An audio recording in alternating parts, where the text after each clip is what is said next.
Chen. Assalamualaikum warahmatullahi wabarakatuh.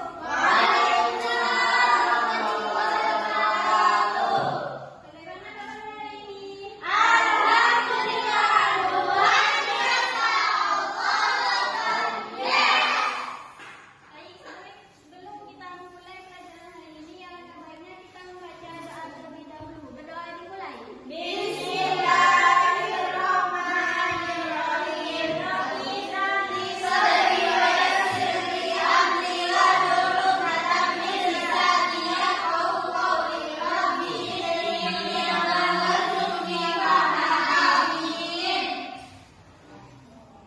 Sebelum saya memulai pelajaran hari ini, guru mau bertanya, untuk minggu kemarin kita belajar tentang apa?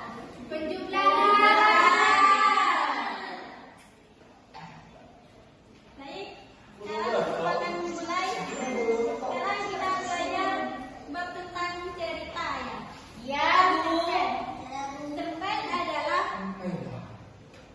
salah satu jenis karya yang terbentuk prosa atau fiksi. Apa yang dimaksud dengan fiksi? Ada yang paham? Nggak tahu. Tidak nyata. Ya, tidak nyata. Dan yang kedua itu bentuk-bentuk cerpen. Bentuk-bentuk cerpen itu unsur-unsur cerpen itu ada 7. Yang pertama tentang tokoh. Tokoh adalah pelaku yang ada di dalam cerita. Dan tokoh itu terbagi menjadi 3 bagian. Yang pertama itu antagonis, yaitu penjahat. Yang kedua protagonis, yaitu baik. Dan yang antagonis itu pembantu yang ada di tengah-tengah ya. Ya. Dan yang ketiga adalah latar. Latar itu menentukan tempat atau suasana yang ada dalam cerita. Dan yang keempat itu alur. Alur adalah yang menunjukkan jalannya cerita.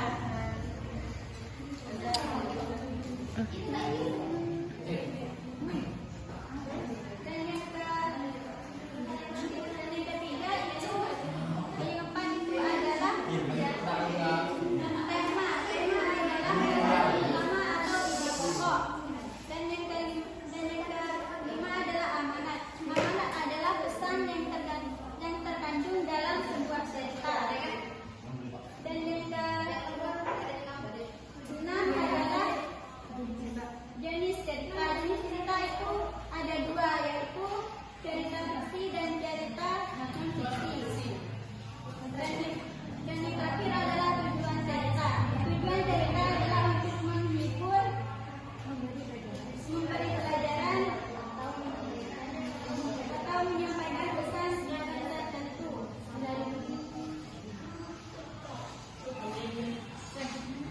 Dan selanjutnya yaitu adalah bentuk-bentuk cerita. Bentuk-bentuk cerita itu ada 8. Yang pertama novel, yang kedua fabel, yang ketiga dongeng, yang keempat legenda, yang keenam mitos, yang ketujuh fiktif, yang kedelapan cerita sejarah, yang kesembilan adalah cerita berantai.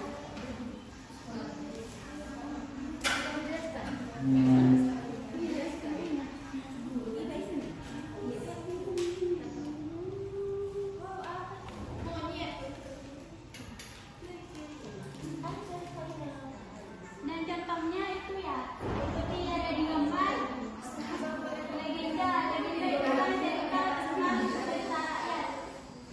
Itu contohnya seperti Jemonang atau Malin Kundang dan lain-lain ya. Iya, Bu. Dan yang kedua itu cerita tentang fabel. Cerita fabel itu adalah yang pemainnya itu sebuah binatang. Ya, sejenis memang gitu, Bu. Ya. Gimana, Bu? Dan yang ketiga itu mitos. Mitos itu seperti menjelaskan kayak hantu-hantu itu ya. Ya. Dan yang ketiga itu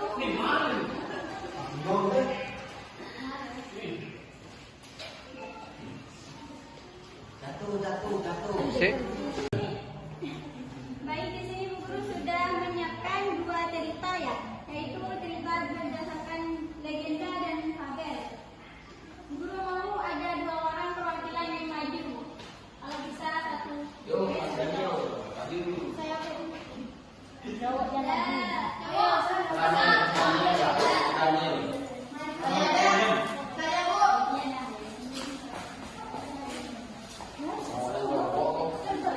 Di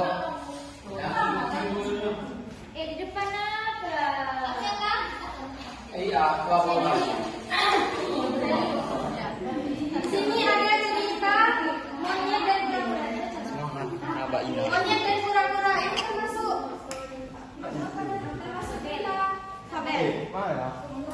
Pada suatu hari, kura-kura dan monyet ingin menanam pisang. Mereka tidak ingin kekurangan makanan jika musim kemarau tiba. Kapan kita menanamnya? Tanya si kura-kura. Kemudian dijawab sama si monyet. Besok saja kita bertemu di kebun. Benihnya kita cari sendiri-sendiri. Esoknya kura-kura sudah menyiapkan makanan, cangkul serta anak pohon pisang.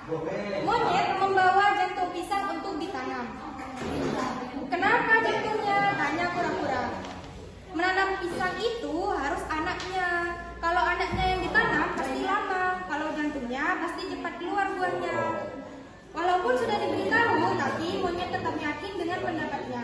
Beberapa bulan kemudian, hati kura-kura senang saat melihat pohon pisangnya sudah besar. Jantung pisang punya monyet sama sekali tidak tumbuh. 2 hari lagi pisangnya sudah matang. Kalau mau membantu, nanti aku beri sebagian, kata kura-kura. Monyet yang ini segera berniat jahat. Pikiran liciknya muncul saat melihat pohon pisang kura-kura. Boleh, aku akan membantu. Suatu hari kemudian, mereka pergi memanen pisang. Monyet langsung menghampiri pohon pisang dan memetiknya dalam waktu singkat. Pisang yang dipetik terakhir dilemparkan ke bawah. Monyet bermaksud mengalihkan perhatian kura-kura. Saat kura-kura memunguti pisang, monyet kabur membawa karung yang besar. Dasar serakah, kalau tidak diakali, tentu aku tidak kebagian buah pisangnya, kata kura-kura sambil berjalan memunguti buah pisang yang terjatuh. Rupanya karung yang diberikan ke monyet sudah dilubangi. Pisang pun banyak yang berjatuhan. Monyet menyadari sesuatu yang ganjil. Karung yang dibawanya ringan, ternyata karungnya berlubang. Monyet lemas dan tidak bisa menikmati pisang. Pesan moral dalam dongeng ini adalah orang yang serakah tidak akan pernah merasa cukup meskipun memiliki harta yang sudah cukup banyak untuk dirinya sendiri. Sekian dari saya. Selanjutnya yaitu cerita dari Roro Jonggrang. Termasuk cerita legenda. Dahulu kala ada kerajaan bernama Prambanan yang dimiliki oleh Prabu Gaga. Ia memiliki putri bernama Roro Jonggrang. Rakyat merasa sejahtera di bawah kerajaan tersebut. Berbeda dengan kerajaan Prambanan, kerajaan Pengging memiliki raja yang buruk. Ia suka berdagang dan memperluas wilayah kekuasaannya. Raja Pengging pun memiliki satria bernama Bandung Bondowoso. Tak hanya kuat, ia juga sakti. Suatu hari ia diperintahkan untuk menaklukkan kerajaan Prambanan. Usaha penaklukan pun berhasil dilakukan. Raja Baka tewas. Kerajaan Prambanan pun jatuh pada kerajaan Pengging. Tersisa Roro Jonggrang yang ternyata disukai oleh Bandung Bondowoso. Usai kalah, ia malah dipinang oleh Bandung Bondowoso untuk jadi permaisurinya. Roro Jonggrang sebenarnya tidak mau menerima, tapi di sisi lain kasihan dengan rakyat kerajaan Prambanan. Alhasil, Roro Jonggrang memberikan syarat untuk dibuatkan 1000 candi dan 2 sumur dalam semalam.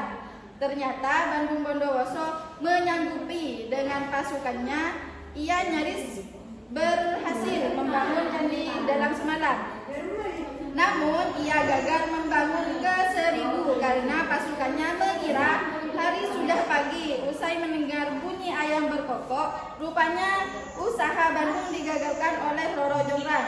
Mengetahui Roro Jonggrang yang mencurigainya, alhasil putri raja itu akhirnya dikutuk oleh candi yang ke-1000. Pesan moral yang bisa dipetik dalam adalah tidak ada pencapaian yang dapat diraih dengan instan. Semuanya butuh proses. Kemudian janganlah berbuat buruk. Kelak keburukan akan berbalik menimpa diri sendiri.